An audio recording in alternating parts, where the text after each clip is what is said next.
Hi, and welcome to the Brooklyn Rail's 850th New Social Environment. I'm Chloe, Director of Programs here at the Rail, and I have the extreme pleasure and privilege of being your MC today for a conversation featuring Kevin Beasley and Amanda Gluibizzi. We're thrilled to welcome poet Jerome Ellis here to close today's program. Before we get started, the Brooklyn Rail acknowledges Black Lives Matter. Here in New York, we're on Lenape-Hoking, the unceded land and waters of the Wappinger, Canarsie, Munsee, and Lenni Lenape people of the Delaware Nation and Shinnecock Indian Nation. We recognize land acknowledgements are not a replacement for necessary decolonial work, but serve as a reminder of place, of the legacies of dispossession and enslavement that sustain and enrich the stolen land we are speaking from. And now I'll introduce today's guest and host. Kevin Beasley's practice spans sculpture, photography, sound, and performance, while centering on materials of cultural and personal significance, from raw cotton harvested from his family's property in Virginia to sounds gathered using contact microphones. Beasley alters, casts, and molds these diverse materials to form a body of works that acknowledge the complex, shared histories of the broader American experience, steeped in generational memories. Beasley lives and works in New York. And our host today, former associate professor at Ohio State University, Amanda Gluibizzi, is the founding co-director of the new Foundation for Art History, and we're lucky to have her as an ArtSeen editor for the Brooklyn Rail. She specializes in mid and late 20th century art, design, and urbanism in the US, Europe, and Latin America. She's the author of Art and Design in 1960s New York. And with that, I'll pass it over to Amanda. Oh, thank you so much, Chloe. And thank you everybody for being here today. It's so nice to see all of you again. And thank you, Kevin, for being here with us. And congratulations on this really, really wonderful exhibition. One of the things I was thinking about as I was walking through it is how confidently you occupy the space. The gallery is huge. It's really, really, really big. And I felt like everything just, it knew where it needed to be. And I was really, really impressed by that. It was something about it that I just felt really, really, I knew that you were assured as I was walking through the exhibition, and I felt the confidence of your decision-making. Congratulations, it's really wonderful. Thank you. So what we're looking at here is actually the first room of the gallery. And Chloe set this up perfectly for me because I wanted to talk actually about this initial sculpture that's on the floor. It's the very first thing that we encounter, possibly even the first thing we see, depending on the scope of our looking. This is called Diffuser Still It Burns. And one of the questions I have for you, first of all, is there a front and a back to this sculpture? It's more like a recto verso kind of thing. Okay. I feel like there's always a side that you have to sort of pick or decide on in terms of what people will see and view first. So I do think that what we're seeing or experiencing now is really about a conceptual decision in the show, and thinking about the way that the form of the diffusers function, right? They like diffuse sound and they redirect sound. And that as like an entry point, when you sort of enter in, there's this kind of parting. There's this way that the object itself moves bodies or moves physical matter in some way. And that's really kind of like how that, I don't know if it's the front. I wouldn't necessarily call it the front, but I do think that there's a kind of recto verso kind of conversation. So first of all of you can now sense again how intelligently this exhibition is installed, right? Just hearing this initial response tells you exactly how well thought out this exhibition is. I think too that the idea of the recto verso is really, really interesting because of course one can't exist without the other. They're held actually in tension in a way that you're right, that the front and back don't necessarily need each other in exactly the same way. Visually, recto verso depend upon one another in order for us to understand the whole. This is Chloe's wonderful. This is, let's say, the recto and verso that we're seeing of the same sculpture. So on the left-hand side, this is what we see as we enter the exhibition. And I think that that's very, very interesting.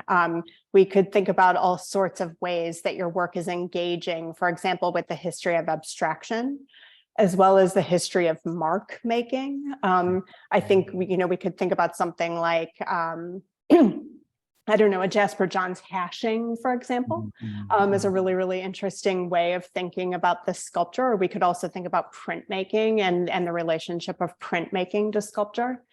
Then on the right-hand side, we see the verso. This is the side that we see as we move around within the space and around the sculpture. It's also the last thing that we see as we leave. And I think that this is also an incredibly important decision that you're making here. So, what our viewers can probably see is that there's a hooded jacket or a hooded sweatshirt. There are pieces of fabric that have been dyed.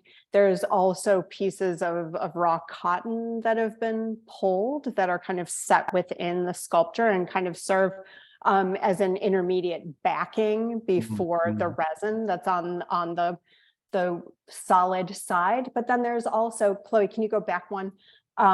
There's also this rolled up New York Times, which I feel is incredibly important here. So this is the New York Times from the 28th of January, 2023.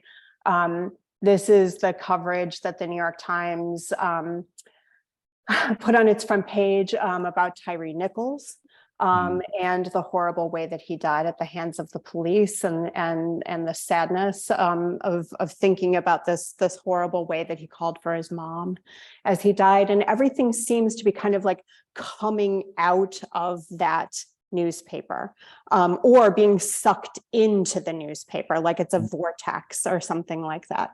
And so I'm really, really curious about that too, about asking us to look at this side of the sculpture possibly twice, once as we walk around it and then once as we leave. How does this side of the sculpture inform the rest of the exhibition? And what message is it giving us as we step then out of the exhibition and back onto the street? Yeah, it's, thank you for the really eloquent description of the work, because I think it's really important for me to kind of localize certain materials and to localize certain experiences, to try to localize certain histories, like what's my relationship to them. So I constantly am moving through material and objects in that way. And this work, I think, in its totality is one that I feel like incorporates a lot of forms and decisions that I've been making for many years now in the work. There are, there's figuration, there's a reference to figuration, there is abstraction, there's the sound component, there's the materials are, t-shirts and raw cotton that comes from, Valentine's, Virginia, which is close to where my family ancestrally has property, has land, and then house dresses that have been sourced from a house dress in Harlem. So in a lot of ways, there's all of this material, there's resin, things that I'm using in different ways, and sort of bringing them all together in what I feel like is in some way trying to take really sort of prescient concerns that I have and laying them bare. the Tyree Nichols, the thing that was, that was kind of an object that had floated around for me in the studio, something that I was considering to like place on the shelf or create a separate object for. And it made sense in this object for me because it felt like there's an essential experience that I didn't want the object to be removed from.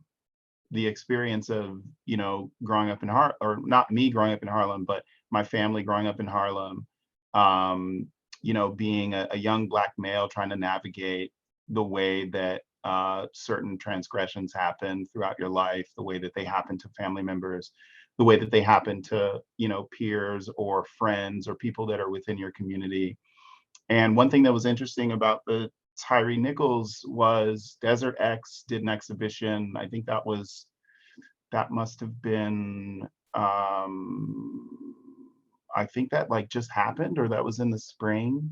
And they actually he was a photographer, and they had put on view his photographs that he had taken. They had placed them on large billboards.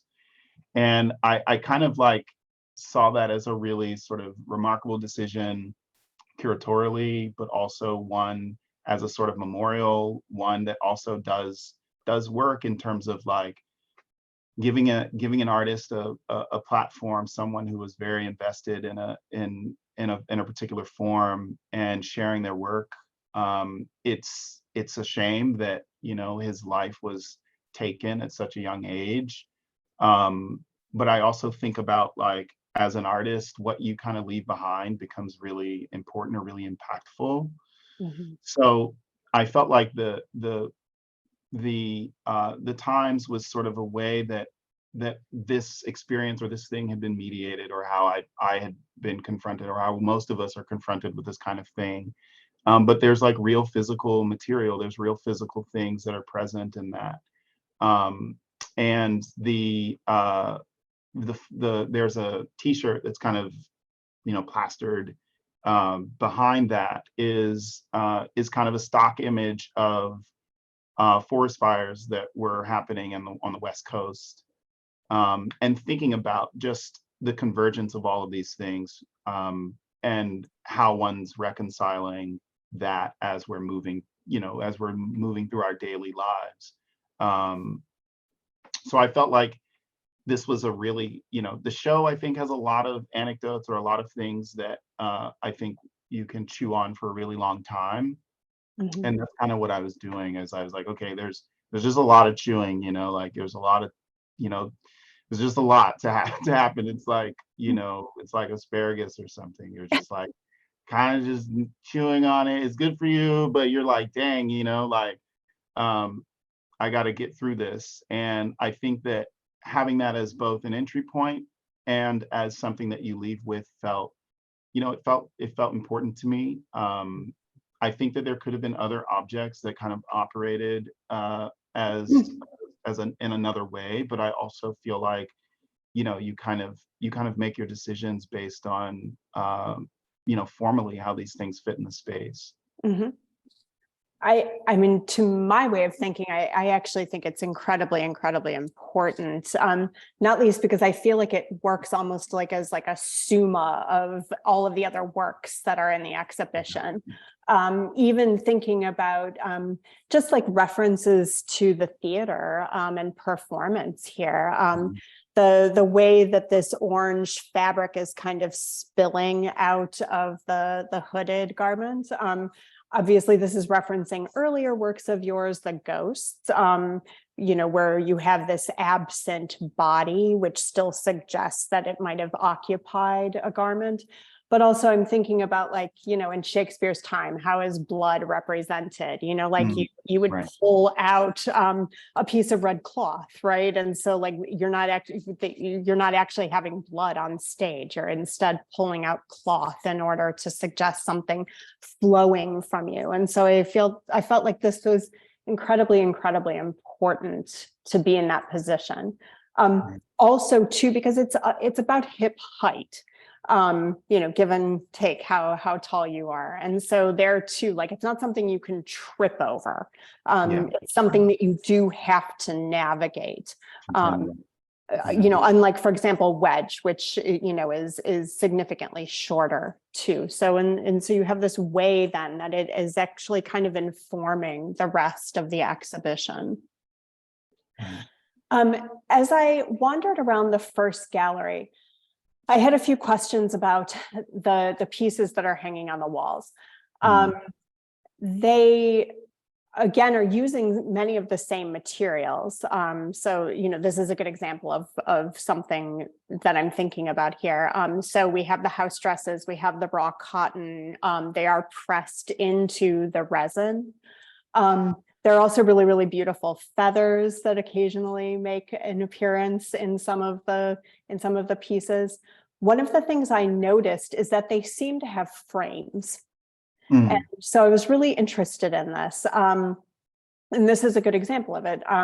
We're looking at site 29 here, and there does seem to be a framing device developed by the cotton within this piece. And so I'm curious about that too.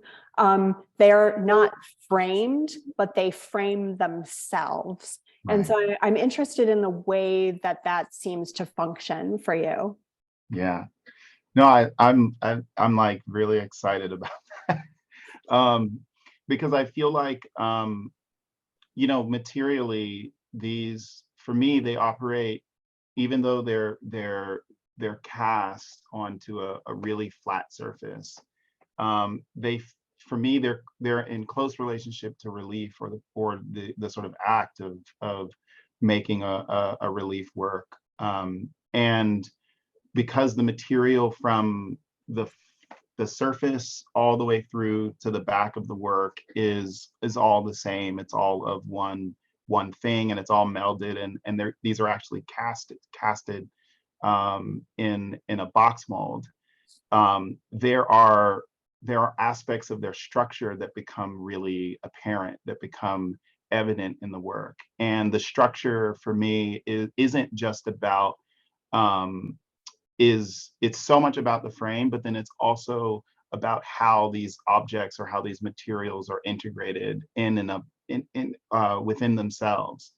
So the frame for me is really, on a visual level, is kind of reconciling what it means to make an image, and that image being one that has some sort of containment or is within a particular space.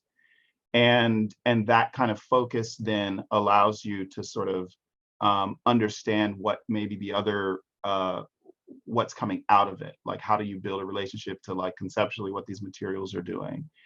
And I call them site works because of this, because I'm thinking of them as like a site or as a location, and you're sort of analyzing, or you're sort of studying this space, or you're kind of understanding what's in it. And in that way, there are things that are placed in it that are already of the site, that are already of the work itself. But then there's the idea of moving to something and your experience having some sort of impact or effect, which is, you know, for me, is kind of like a foundational art experience, right? We like bring things into the space in that way. And that's something where I'm like playing with that. I feel like I've made works that are situated on the wall, that also they're very dense. You know, they have like a certain level of opacity where what you're seeing on the surface is what's in the back, but you're not able to, you know, light's not necessarily passing through them. And these works, you're able to see the texture of the wall. You're able to see that there is, you know, if that wall was painted a different color, that you would see that color sort of reverberate through the work, and it would have an impact on how the work is experienced, the color palette, and these kinds of things. So the frame is like structurally is important to how the work holds itself, but is also, for me, is like an interesting way of thinking about focusing a certain kind of image making. It's interesting that you talk about this, because I'm thinking about like the way that Derrida talks about the frame, and that it's necessary to the thing within the frame, but then the thing that's within the frame is necessary for the frame itself. And so you have this kind of relationship to the way you're talking about framing that is very similar to the way that you were talking about the recto verso.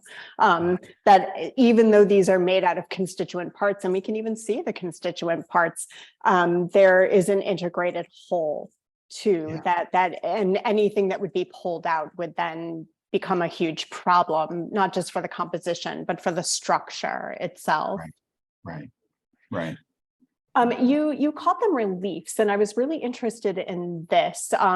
And clearly, it's a term that's important to you because it's a term that's also repeated throughout the gallery literature too. They're consistently called reliefs. This is interesting to me because they seem to be both reliefs and not reliefs. They could just appear as paintings or assemblages or combines.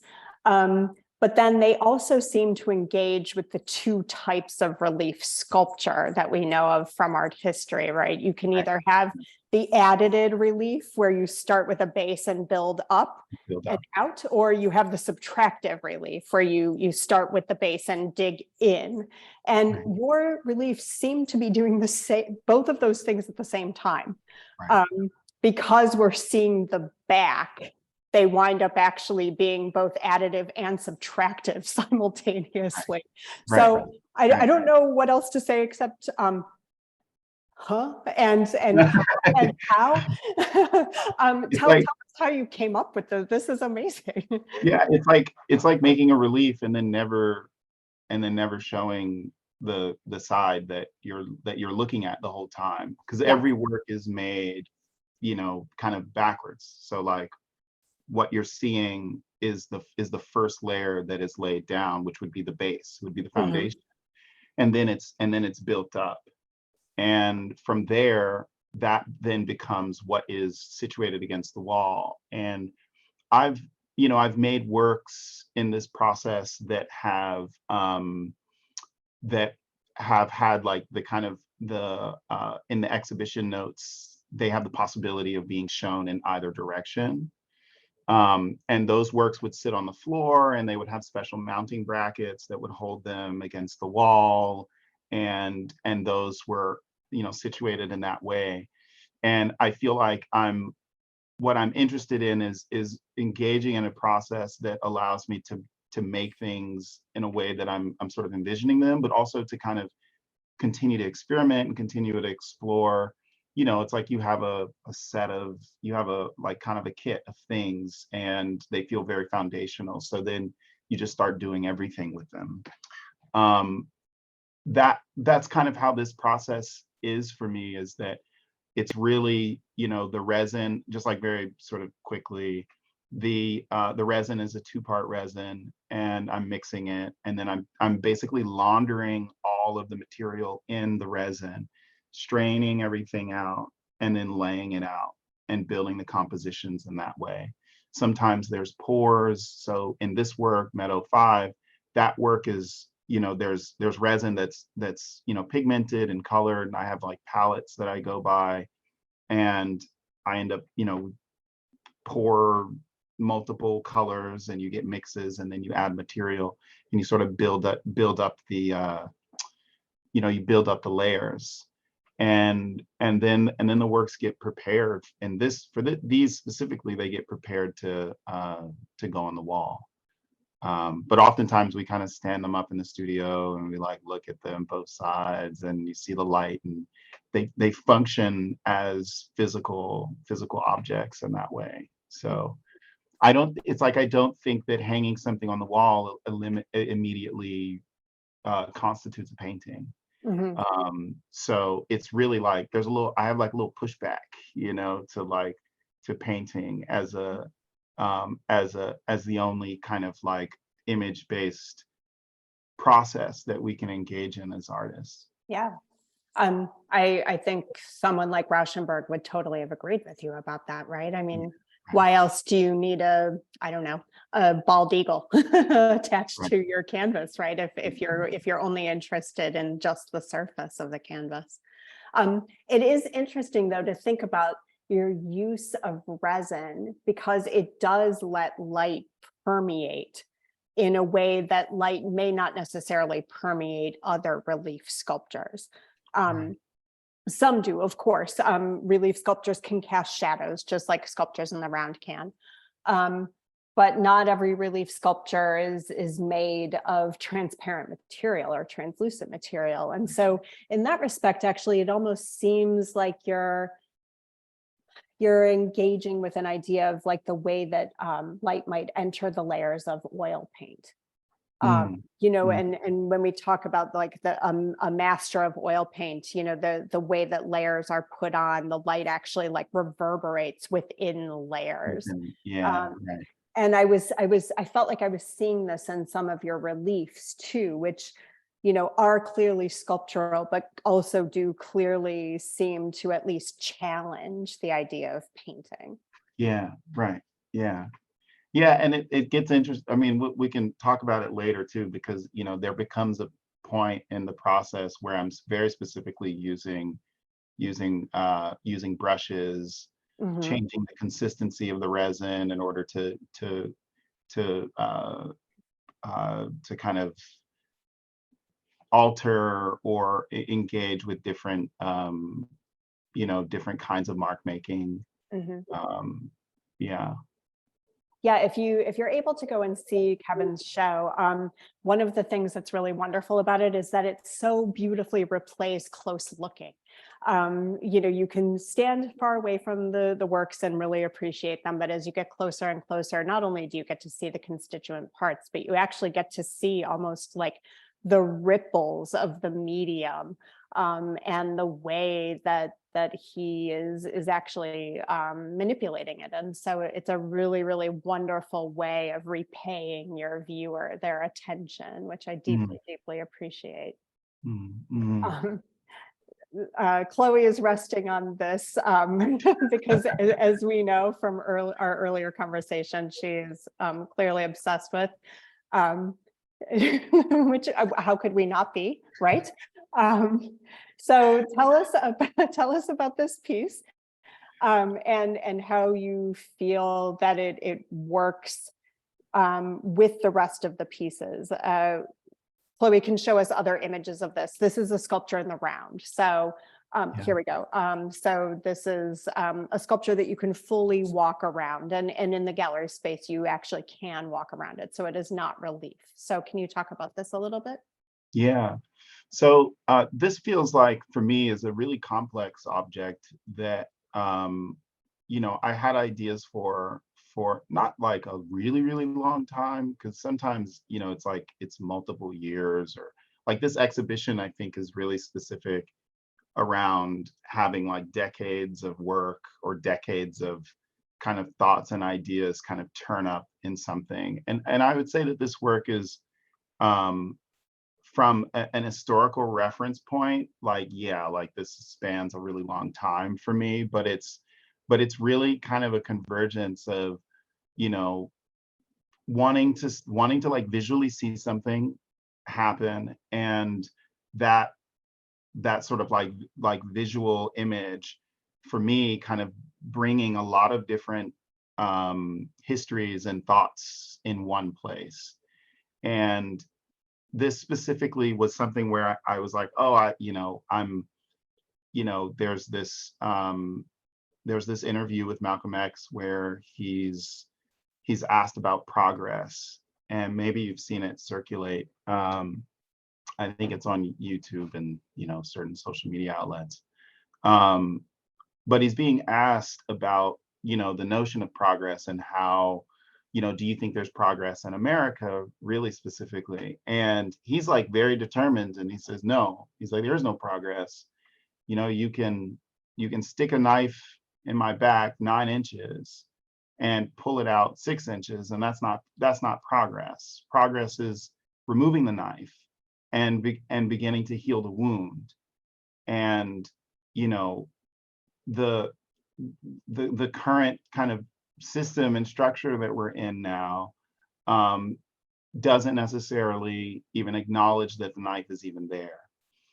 And for me, that becomes a really like direct reference, or even a direct conversation around, you know, notions of reconstruction and reparations, and the idea of what 40 acres and a mule was intended to do, and then what it didn't do because it was removed after Lincoln's assassination.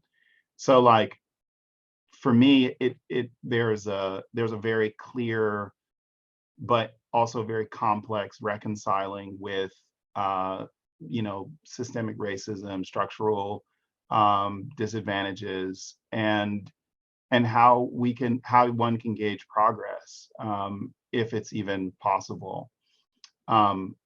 One thing that's also important for me is thinking about these Western structures, and on a real sort of visceral level, historically, marble is used to depict the skin. It's very much, goes hand in hand with thinking of marble now as like a sort of like skin replacement, or something, some kind of material that, you know, we kind of know the extent of its sort of sculpting capability.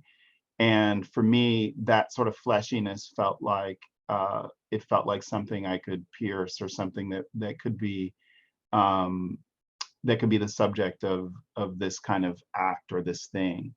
But yeah, I mean, there's more. I think there's more ideas. There's more things that I feel like come out of that. And thinking about the kitchen as a space, one of nourishment, one of like really sort of foundational spaces that we use, or that we think about in terms of wellness, and what, you know, what one's health looks like.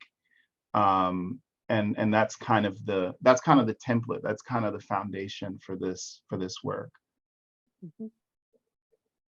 One of the things that I really loved about this, and again, this is just showing the care that Kevin approached this exhibition installation with, is how beautifully this dappled like stippling on the knives kind of echoes in the stippling in your resin pieces. So there's this really, really wonderful attention to the way that the works are calling back and forth to each other that I deeply, deeply appreciated here. Yeah. I think too, one of the things that it does make us think about, because of the title 40 acres, and we're thinking about 40 acres and a mule, and this promise that isn't kept, but also, of course, the idea that 40 acres is land, right? There is a landscape involved there, a human manipulated landscape, of course, to be sure, but still something that then people are asked to understand that they are within a site. And so I was interested too in the way that the title of that sculpture relates to your titles of other pieces, site, the idea of like this piece being site specific, these 40 acres, this position, this person, but then also thinking about meadow, and then moving into the second big gallery at the gallery space. As I was walking through the first gallery, I was just thinking like, oh, I wonder if he's thinking about landscape here. And then I turned to the second gallery and I was like, oh, I guess so. So tell us a little bit about landscape as well. Yeah, so it's been something I've had to think about for a really long time. Kind of turned up. I won't get into like the sort of origins of it, but I feel like landscape is really it's an important thing to consider, or it's something that I'm really trying to unpack. And I have both a really like sort of deep loving relationship around like just the ideas of land, and like being out in nature, and being out in the wilderness, and kind of thinking about like sustenance and, you know, sustainability in a lot of ways. But then I have also like a really kind of dark and troubled relationship to it. Just, you know, being like descendants of slaves, like, you know, you're like, the land has, not in and of itself, but the way that it's used, the way that it's structured and it's contested over politically is creates a lot of generational trauma. So there's this idea of really trying to negotiate and think about that. Like, you know, someone's like, oh, the American landscape, you know, like, well, oh, it's like that's a really hard, you know, you think about these Hudson painters, or you think about landscape painters in general, creating images. And I always think about like, well, you know, what were these lands and what were they used for? And, you know, who occupied them, you know, and when and how did they transition? And these are all questions. These are all things that we have a lot of, you know, historical context for. So I do feel like the works are trying to reconcile that, and I'm trying to sort of think about that in a really broad sense conceptually. So there's, you know, I think about it sonically through a lot of field recordings that I was doing at a particular time, like back in, I'd say between 2009, 2010 to about 2013 or 14. And, you know, just thinking about it like materially, the cotton coming, using raw cotton, using materials that come directly out of the land, using soil. There's a lot of like soil that I've, you know, gathered from Virginia that I've had some connection to. And, you know, in some way I'm like, oh, I'm playing in the dirt again, you know, like something that, you know, you do when you're really young and you kind of revisit it, you know, and it becomes really important to have this other perspective. But then I was also like, you know, well, what does it mean to depict landscape very specifically and create images of landscapes, imagined ones that could be of a possibility, or ones that sort of come out of a particular viewpoint. They're called vistas. That's kind of the general title for most of the works. And I just like keep thinking about like, you know, a vista sort of being something from a particular viewpoint or from a particular vantage point. And with that, we're kind of seeing and experiencing different kinds of things. You know, a Black body or a Black individual may see something very different than someone else. So I'm kind of thinking about these things as they're being made, and thinking about beauty, thinking about if it's, you know, can it really be beautiful here? Can it maybe not? You know, when you're looking at a material and you're thinking about, or you're looking at a work and its image and its imagery, and materially it's coming from a particular legacy. Like, are these things, do they work together, or are they working in concert with one another, or are they working against one another? I'm hoping that these kinds of considerations are things that people begin to think about in the work, but yeah, I'm not sure. Well, I think even calling them vistas does something that then would prompt us to think about this not just as like an unconsidered landscape, right? I'm trying to think of when a normal non-art human being would use the term vista, and maybe like if it's a computer program name or something like that. But Right.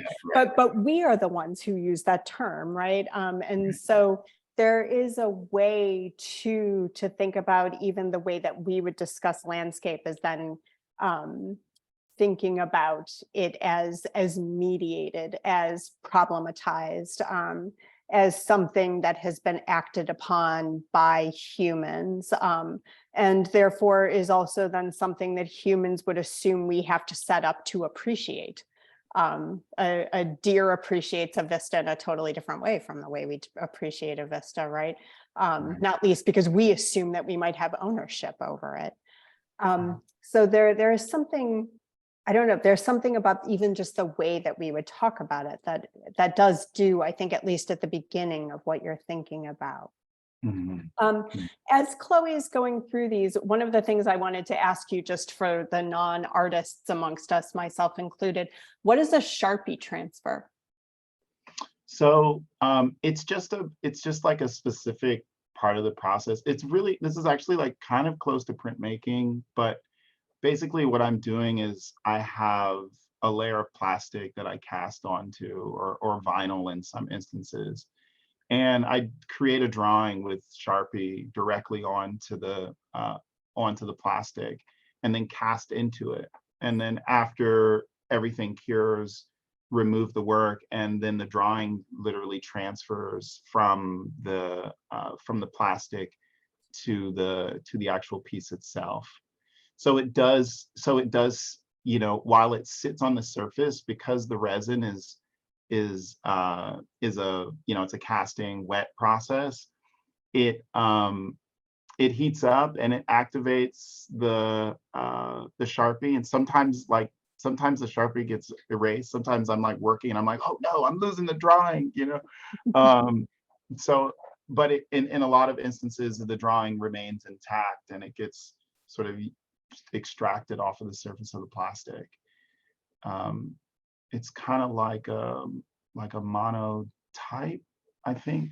Maybe someone who's more well versed in printmaking knows exactly the terminology, but it's kind of like a one-off print. Right. Yeah, so something that can only exist in this particular form. Exactly.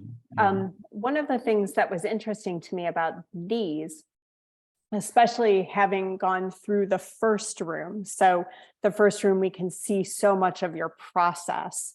We can get a sense of, even because we can see the layers, we can kind of get a sense of how you might approach building one of your reliefs. Then when we move to the second room, the image does kind of have a tension with everything that's behind it, right? Because of course we're human beings and we suffer from or exploit, depending on how you think about it, pattern recognition, right? And so we see a landscape, and so therefore we stop seeing house dress, or we stop seeing whatever else is pressed into this image, right? Because it winds up actually being kind of subsumed by the image itself, which is the thing that, because we're, again, humans and the way our eyes work and the way our brains work, that kind of takes priority for us. And so then there is this like very, very subtle push-pull here between your willingness to allow us to see your process and then the image that is on the surface that kind of takes over, which then does let us know that these landscapes are constructed, that they are artificial, not least because they're made with plastic and things like that, right? Things that don't necessarily exist in nature. And so I'm very curious about that, about your willingness to kind of let go of your process in order to allow an image to come up to the fore. Yeah. It's the thing that I feel really invested in, because I am curious about the development of the images themselves. And I think, I feel like maybe I've been making these works for a year and a half, roughly. Maybe a little bit longer. But they're very fresh in terms of like the process and like how I've been sort of moving my studio practice along. So like that tension is something that I'm always searching for, and I'm always kind of working through. Some of them, like this one, is a good example. The drawing is very light. There's like a few marks that are made, and then there's others where the drawing is very heavy.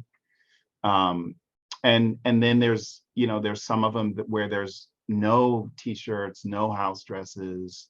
It's all resin and cotton and the drawing. And so like this one, the drawing is deeply integrated. There are a lot of marks that are made, but then you start to get the movement of the resin and the way that the resin is applied. You start to see application in a different way. Mhm. I have to admit that I'm like having fun in the studio. So there's also that aspect of it when you're making things, and you're making things from a place of concern, and one that has certain issues and certain questions that you want to work out just for yourself. And I feel grateful to be able to explore those questions through a particular methodology where I get to like play. Play becomes so essential in that. So the images, I think, are ones that, the process is both that, like sort of giving up to the drawing, but then also kind of letting the material kind of take over. Mhm. So there's a relationship to like abstraction and representation. Everyone likes to separate them, and but you can, I feel really kind of encouraged by being able to explore all of these things within one space or within one frame. Yeah, I mean, the most productive and hardest space to really operate in is both and, right, as opposed to either or. It's so much easier to define yourself by what you're not than to define yourself in all of your weirdnesses and multiplicities and everything else. Right. I want to get to this piece so that we can then move on to audience questions, as there are. And so this is an interesting installation within the installation of your exhibition. It's set within a separate room. The room has a door that closes. You can't look out of or into the room. So it is kind of its own discrete space within the space. Yeah. And aesthetically, it also does feel a bit different from everything else. Everything else, obviously, there is control there, but there is also an element of not chaos, but just, a way of using what's to hand, of finding things and exploiting them and stuff. Whereas this feels very controlled in an interesting way, and also very minimal, as opposed to the effusive nature of the works that are outside of this room. And I say that even knowing that the carpet is purple in here, which doesn't seem particularly minimal. And yet it is actually kind of minimal within the space. Weirdly, the thing that this reminded me of was Janet Cardiff's 40-part motet. Yeah. And I think not necessarily because, of course, the sound is similar, although they are both sound pieces, but rather that once you're within the auditory space of both this and the Cardiff, you're fully within it. And there are, of course, ways to leave it, but it actually, the auditory space creates the space for you. And in this one, it felt almost even a little claustrophobic too, just because it is so fully contained. And so I'm curious about this. First, how does it relate to the rest of the show for you? But also then, how do we understand the voices that are within it? How do we, if we see this and then we go to the second gallery, how do we use those voices to help us understand the second gallery? Or if we go through the second gallery and then come around the corner and we go into this room almost last, what do we do with this space? How do we make use of it as we start to think about this within the larger exhibition? Right. Yeah, that's great. So it's I don't want to take a crazy amount of time, because I think this project is, yeah, there's a lot that's sort of packed in it. But it's the title of the exhibition is In an Effort to Keep, and that's also the title of this work. So I think the larger sort of umbrella or even idea going into the exhibition is really kind of thinking about things that we're holding or things that we keep with us, both mentally, emotionally, things that were also like memory, things that sort of get sort of conjured up from or triggered by a particular experience, or you see an object or a color or a thing. And there was one, I don't know, Chloe, if you could go to one of the shelves or the shelves, there's a work that one of the sculptures. Yeah. So like this as and I'll get to the sound piece, but as an object, this work contains things that, like, that was my Tonka truck from when I was like 3 years old. My parents had kept it. So there's a lot of objects or things that have made their way into the work that come from different times or different experiences that I've had. And those experiences are oftentimes, I'm looking at these things as like internally. I'm kind of, like there's very few moments where you see other individuals beyond myself in the work. So these moments become ways of kind of leading into the kind of broader sort of social experience that one has throughout their life, and thinking about how you keep or how you maintain those things. Do they always materialize in some way? And sometimes they don't. So the work, the sound piece, the room, was really prompt. There was a prompt for 5 performers. We scouted an apartment in Brooklyn, and we basically invited these people to come to the apartment and be there for 8 hours, for 2 days, for 8 hours each day. And what you're listening to is a recording that we had used microphones, like 35, 36 microphones spread out throughout the space, kind of strategically placed, some in the kitchen, 6 on the dining table. So if you look at the left-hand side of the image, and there was a bookshelf. So you'll see, like, the speakers that are kind of mounted there, those are the dimensions of the bookshelf, roughly the dimensions of the bookshelf that was there.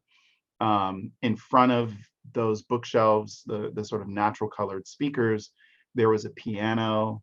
And so those speakers are situated where the piano was, and basically recreated the dimensions of the apartment, but sonically.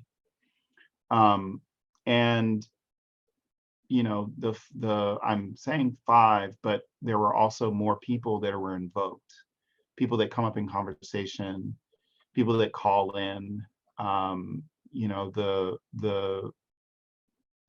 There were 2 participants who weren't able to be there physically, and so they had called in, and their conversations are also picked up in the work. And this, for me, feels like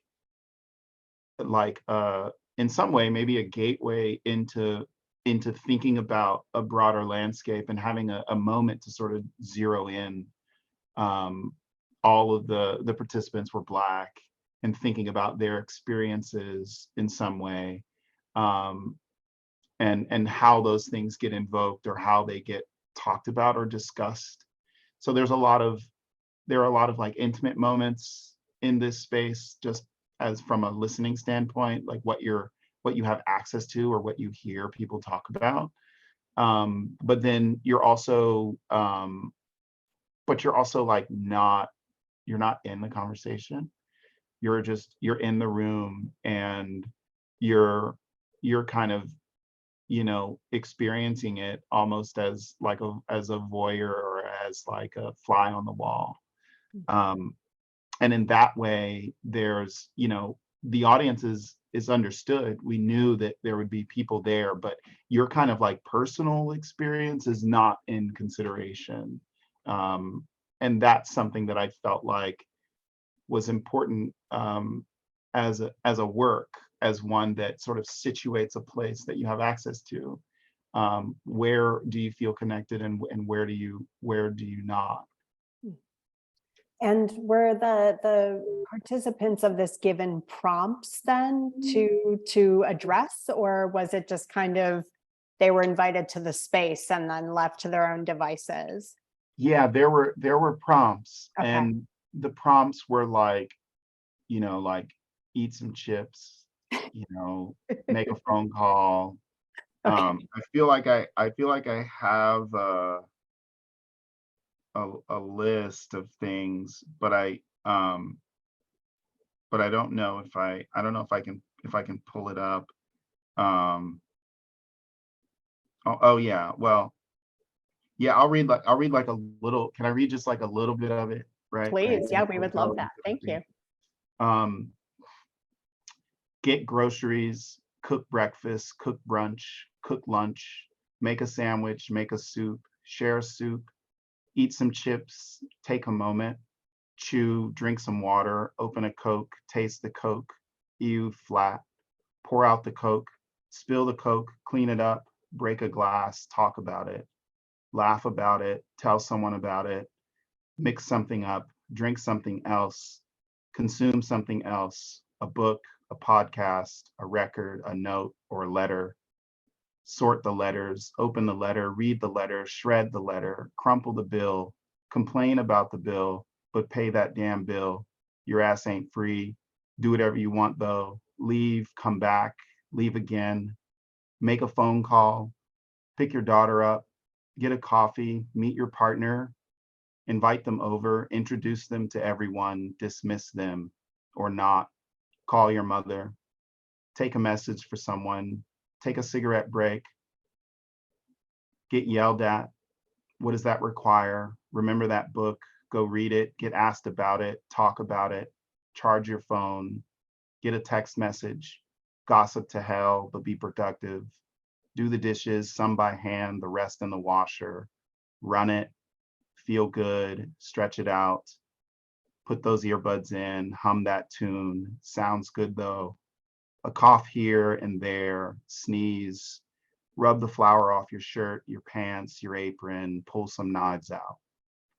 And there's more, but the prompts are kind of like ways for people to actually just like be in the space and maybe not do any of it at all. Ralph Lemon was one of the participants, and he mentioned that it was just about having time, which I think was maybe important, and thinking about that in relationship to the work in the broader exhibition. It's like the world's coolest jury duty. Yeah. Well, I feel good. So Kevin, thank you for stretching it out. Yeah. And I'm going to turn it back over to Chloe. Thank you. Wow. Thank you so much for that conversation. That was incredibly generous. And it was really, really wonderful to hear more about the works in the show, Kevin. We do have a few questions from the audience. The first question is going to be from GE. GE, feel free to unmute. Thank you, Chloe. And thank you, Amanda. And thank you, Kevin, for this generous conversation, especially that ending was like this wonderful finale. It was great. Question is, it seemed as though you're reaching to remembrance as a collective experience, as kind of like a path to seeing and digging into unspoken energies and stuff, bursts of light, maybe even, and linking us all in time. Is there anything to this? Yeah, I think about it like ancestrally, like I feel like I'm channeling something, or I'm trying to channel something. I feel like I'm experiencing something ancestrally, like often, and materially how I move through the studio or I make things is becomes an avenue for how I kind of deal with these things. And I do think like, yeah, the idea of remembrance is something that like my process is accumulative. So I really try not to leave things behind. I do feel like there's a constant sort of building. And that ends up turning into like, oh, this thing that I had been working on 7 years ago is now finally reaching a certain moment or gestation that allows it to then be in conversation with maybe something else, that a process that I'm like just developing now, or something that I feel like I want to address, currently. So yeah. I totally get that. Thank you so very, very much. Cool. Thank you. Thank you for that question, GE. Kevin, the next question is going to be from me. I was wondering if you could speak about your exploration of the domestic. I feel like there are so many explorations of the domestic, both in the shelving, in these objects that you're bringing together across the work. You talked about the kitchen, but also in your titling. Like we didn't get a chance to hear too much about the titles, but the title of the shelf work is "In an effort to keep something special is an effort to keep loving." And that really evokes the home for me too. And I was curious how you think about domestic spaces relative to your work. Yeah, I'm glad you brought that up, because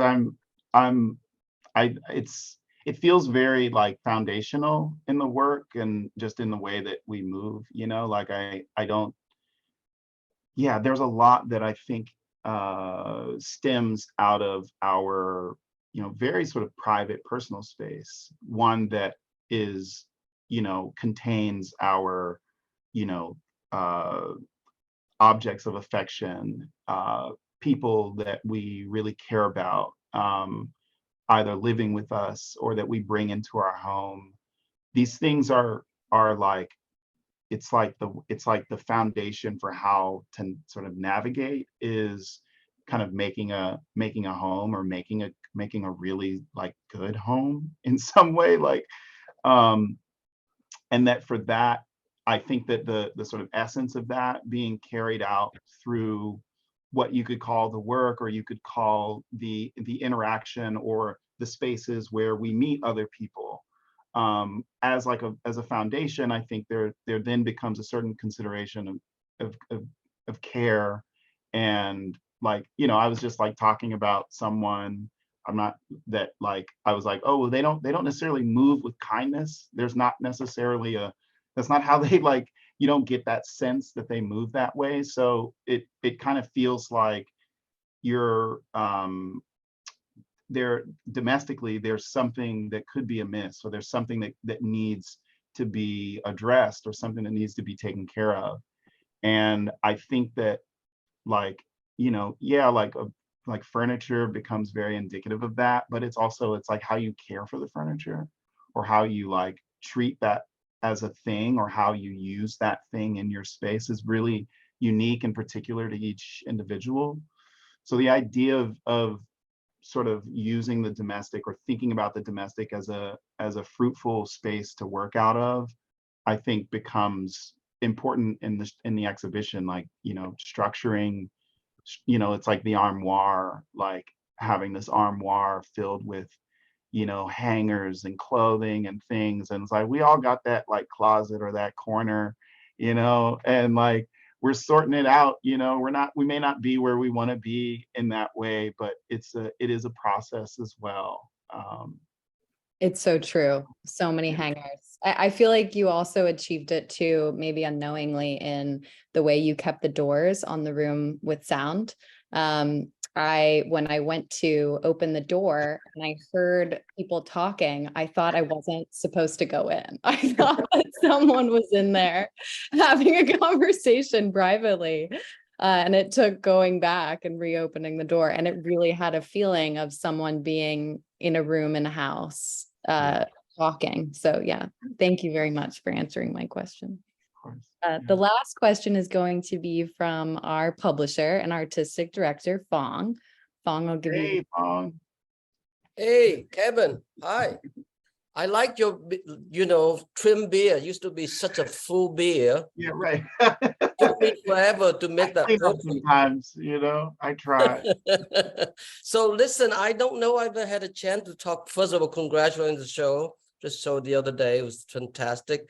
I don't know if I had a chance in the past to ask you, but one of the most privileged in my recent experiences is really spending some after like a full afternoon at Milford Graves' home.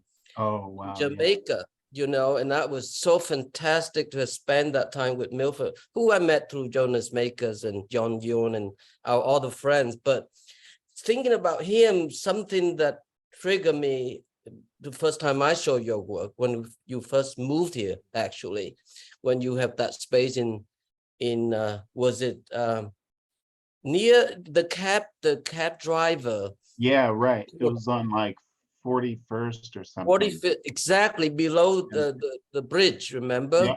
Yeah. But I pay a visit, and it just occurred to me that I wanted to ask the question, about rhythm, because I always felt there's a certain unmetered time in regarding to your own sense of rhythm.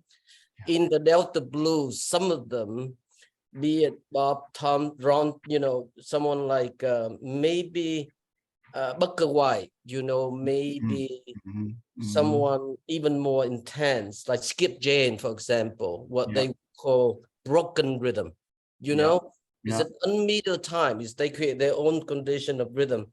So I'm thinking in Milford's sense, there's harmonics, there's cardiac rhythm, sound energy, frequency and whatnot.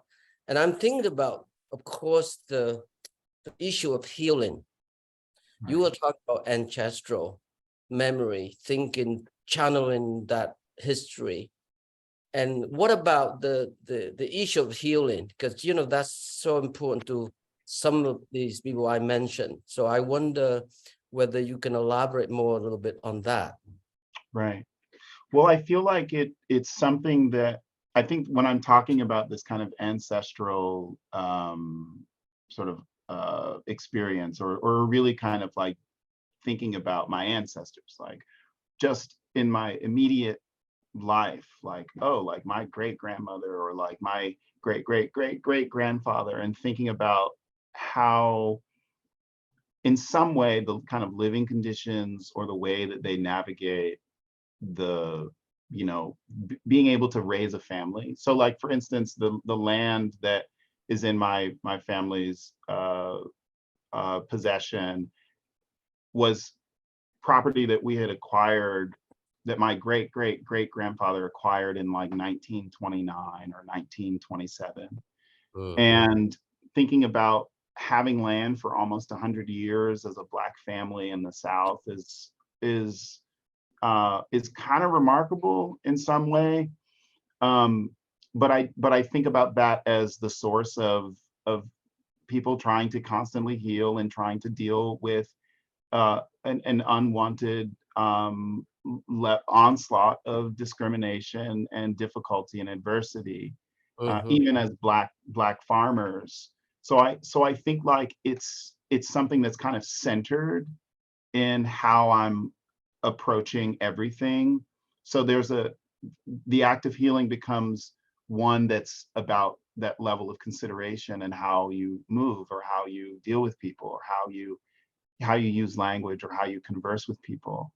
And it's not something that you have a complete handle on, or that you have a complete handle over. It's something that you have to constantly shape and you have to constantly adjust to. I was talking to someone the other day just about like facial routines, right? Like, and like how one cares for themselves, but then also that care then being extended to the way that the way that you treat someone, or the way that you introduce yourself to someone. It's just, it kind of manifests in all of these different ways. And I think that it's served me well to integrate that into the studio, to think about a holistic approach to how these things happen. If you want there to be some kind of, um, you know, I could say healing, but I think about growth, you know, Yeah. like a healthy sort of growth, because it's not about, it's not always wounds in some way, Yeah. you Yeah. know, like a lot of ways I get you. you know, Yeah. I could keep rambling, but No, but it's true because healing might imply past trauma, you know, some kind of infliction. And that's something I should reframe it differently. But I feel there's a sense of constant shimmering, mediation shimmering between opacity and transparency in your work. right. And I Mm, think that mediation is a form of evoking sound also that we were right, talking about. So it's right. it may be mediation rather than healing. So yeah, thank you Mm. so much. It's Yeah, no, terrific. of course. Can't wait to see the show again and re-listen. You know, re-listen Yeah. to it. Once it get put in YouTube, Yeah, yes. right. Yeah, we'll see. Congratulations. Thank Thank you, you so Kevin. much. Yeah. Thank you, Amanda. Back to you, Chloe. Thank you so much, Fong. Thanks for that question. At the Rail, we have a tradition of ending our community events with a poetry reading, and it's my absolute pleasure to welcome Jerome Ellis to the stage. Jerome Ellis is an animal artist and proud stutterer. Through music, literature, performance, video, and photography, he researches relationships among Blackness, disabled speech, divinity, nature, sound, and time. Born in 1989 to Jamaican and Grenadian immigrants, he lives in Norfolk, Virginia with his wife, ecologist poet Louisa Black Ellis. Welcome. Oh, thank you, Chloe, for your kind words. Does everyone hear me all right? Thank you. And thank you, Carolyn, and the Brooklyn Rail folks for inviting me. I'm very grateful. And Kevin, thank you so much for this conversation and having me here. This is I'm very grateful for this occasion too, because I didn't before now I was not acquainted with your work, and I'm so moved and inspired, and just learning so much, hearing you talk about it. So yeah, I feel very blessed, and yeah, I was thinking a lot about what you were saying about the presence of the Virginia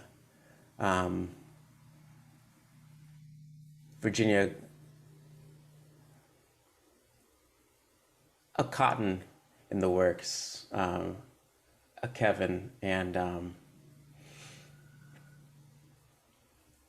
the landscapes and the vistas, and so I wanted to read a bit of a long poem here. I'm just gonna share my screen here. Everyone see this here? So this is it's part of a poem that is written partly in honor of an individual named Betsy, who lived in the 19th century.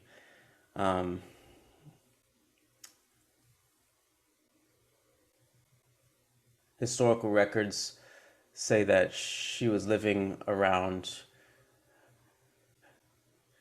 Charleston, in South Carolina, and that she spoke with a stutter. And so this is a list. It goes on for many. There's many pages of it, and it's a list of about 1,000 plants that that grow and live around Charleston. Plants that she may have known and seen, and had had relationships with. And over the course of the past month or so, I read the list aloud to my wife Louisa and my friend Chris, and I recorded where I stuttered on which words and for approximately how long. So that's why there's all these rows of letters. They are the rows of letters are in honor of the stutter. So I'm just going to read a bit of the list, and I have it zoomed in, so some of the text is cut off. So I'm just going to follow that. I'm going to only stick to the text in the screen, and I have a hammered dulcimer here that I will ask for help. So I'll just read a little bit of it. And the names appear in English and in Latin, and each name of each plant starts. I put the word elder in front. Angustifolia. We adore you, elder, floating manna grass.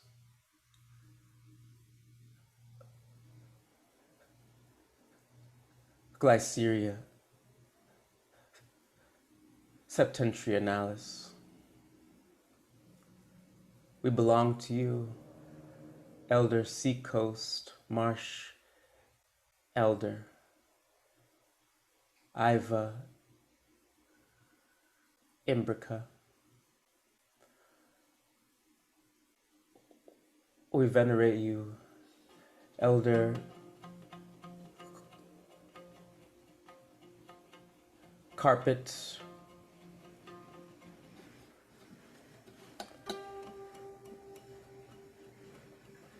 burweed, saliva, stolonifera.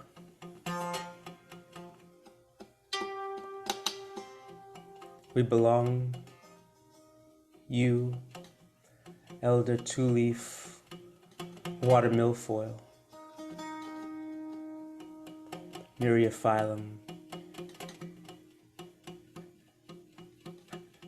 heterophyllum. We adore you, elder Arkansas, soft,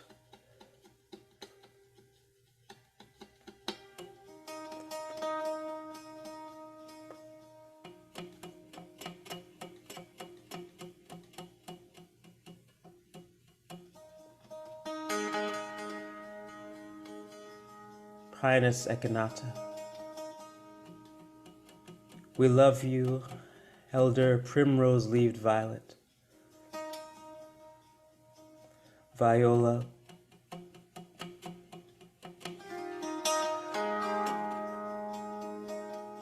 primulifolia. We praise you, elder popcorn tree, triadica, sabifera. We learn from you, elder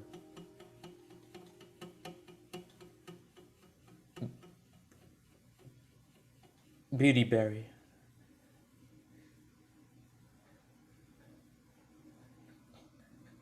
calacarpa, americana, and we kneel before you, L.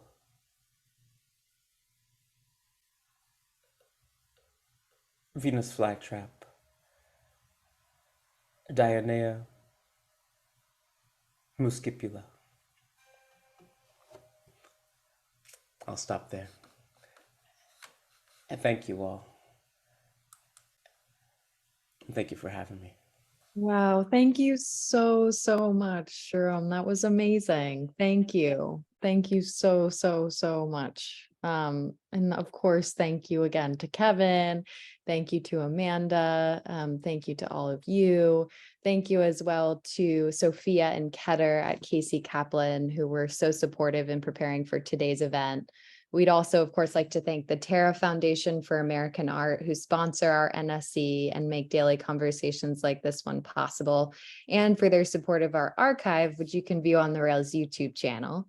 For 22 years, the Rail has provided a platform for the arts, culture, and politics through our free monthly publication and public events like this one, our daily NSE. You can check the chat for a link to donate to the Rail. And if you're free tomorrow at 1 p.m., join us for a conversation with Maria Gaspar, Rodrigo Mora, and Gabby Collins Fernandez on the occasion of Something Beautiful at El Museo del Barrio. We'll conclude with a poetry reading by Alexis Almeida. And as is tradition, you can now turn on your microphones and say hello and goodbye as you leave. Thank you so, so much for joining us this Monday, and we hope to see you all again soon. Thank you. Bye-bye. Thank you so much. Kevin, thanks, Amanda. Kevin. Great reading. And thank you, Jerome. Reading, Jerome. Thank you, Chloe. Congratulations, everyone. Kevin. And if And you're for the in New beautiful York, reading, Jerome. That was Thank you. beautiful. That Oh, was thank you. excellent. Thank you, Amanda. And go to see the show, you guys. yes, Much gratitude. Thank Sure. you, everyone. Please do. have Congrats, an Kev. inspiring Bye. Monday, Thank you. everyone. All right, you Bye. guys.